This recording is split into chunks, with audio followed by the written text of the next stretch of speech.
¿Cómo están, amigos? Bienvenidos a este espacio denominado Hablando Derecho. En esta segunda entrega seguiremos desarrollando algunos aspectos vinculados al Decreto Legislativo 1513. Específicamente, en este momento, este Decreto Legislativo 1513 del 4 de junio de este año tiene una finalidad, cual es lograr el deshacinamiento de las cárceles del Perú. Ya en una primera entrega analizamos sobre algunos aspectos generales. Ahora vamos a analizar tres aspectos de manera concreta. Ya habiendo transcurrido más de 2 semanas de vigencia de este decreto legislativo, examinaremos primero la cesación de prisión preventiva en un contexto ordinario y en un contexto excepcional o de pandemia, que es el que estamos viviendo. En un segundo momento analizaremos algunos criterios jurisprudenciales respecto a este decreto legislativo 1513 y en una tercera etapa o en un tercer momento algunas ideas sobre la resolución 138/2020 respecto a las comorbilidades que el procesado debe acreditar en un proceso. Pues bien, primero, sobre la cesación de prisión preventiva. La cesación de prisión preventiva, sabido es que es una figura jurídico-procesal que tiene la finalidad de variar la prisión preventiva por una medida menos gravosa.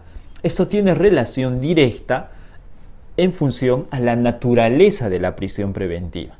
La prisión preventiva por naturaleza es provisional y al ser provisional, inherentemente es pasible de variación. Y esta manifestación del principio de variación, recogido en el artículo 255 del Código Procesal Penal, justamente es la manifestación de la cesación de prisión preventiva.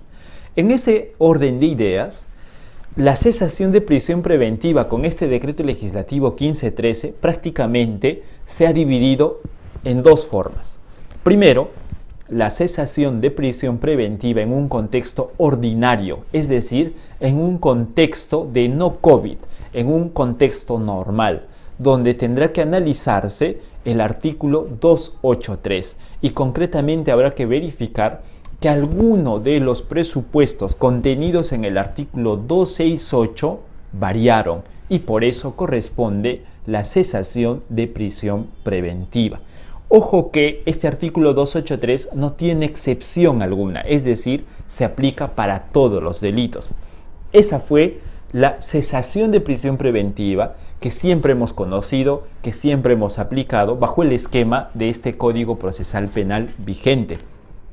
Ahora bien, en este nuevo contexto, en este contexto de pandemia que venimos viviendo y a la luz del decreto legislativo 1513, prácticamente, ahora vamos a hablar de una cesación en un contexto extraordinario. Esta cesación en este contexto extraordinario se divide en dos: la cesación para delitos de mínima lesividad y la cesación para delitos graves o delitos considerados como no de lesividad. En ese sentido, lo que vamos a tener es lo siguiente. Respecto a los delitos de mínima lesividad, tenemos que analizar el artículo 283 más el artículo 2 de este decreto legislativo 1513. Es decir, demostrar que alguno de los presupuestos variaron vinculados al artículo 268 más el artículo 2 del decreto legislativo 1513. ¿Qué es lo que nos dice este artículo 2 del decreto legislativo 1513?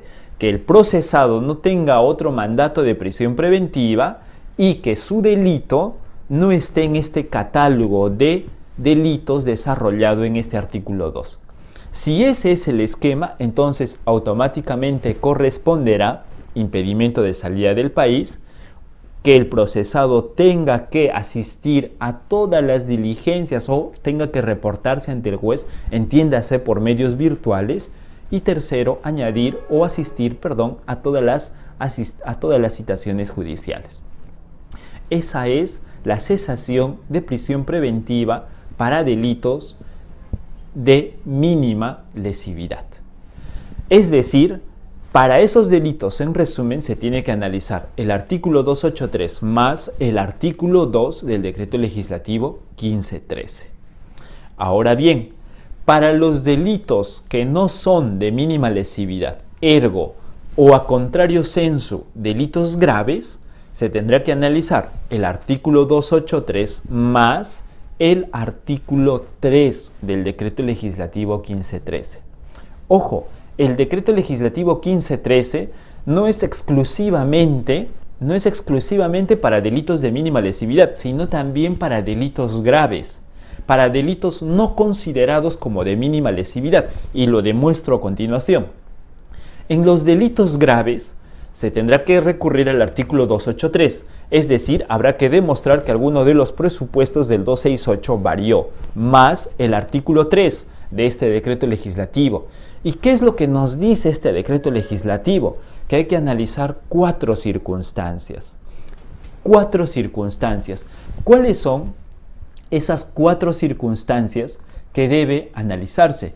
Primero, que estemos frente a un plazo de prisión preventiva ampliada. Segundo, que el procesado se encuentre dentro de los grupos de riesgo.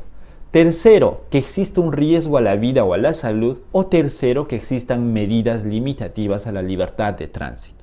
Estas 4 circunstancias se tiene que analizar además del artículo 283. Pero claro, no las 4 circunstancias de manera copulativa, sino una de estas circunstancias que tenga que estar presente. Este es un gran problema y una aclaración que debemos hacer. Muchas veces piensan, o los abogados piensan, o los operadores en general, creen que estas 4 circunstancias deben de ser copulativas. En un segundo lugar, comentaremos algunos criterios jurisprudenciales.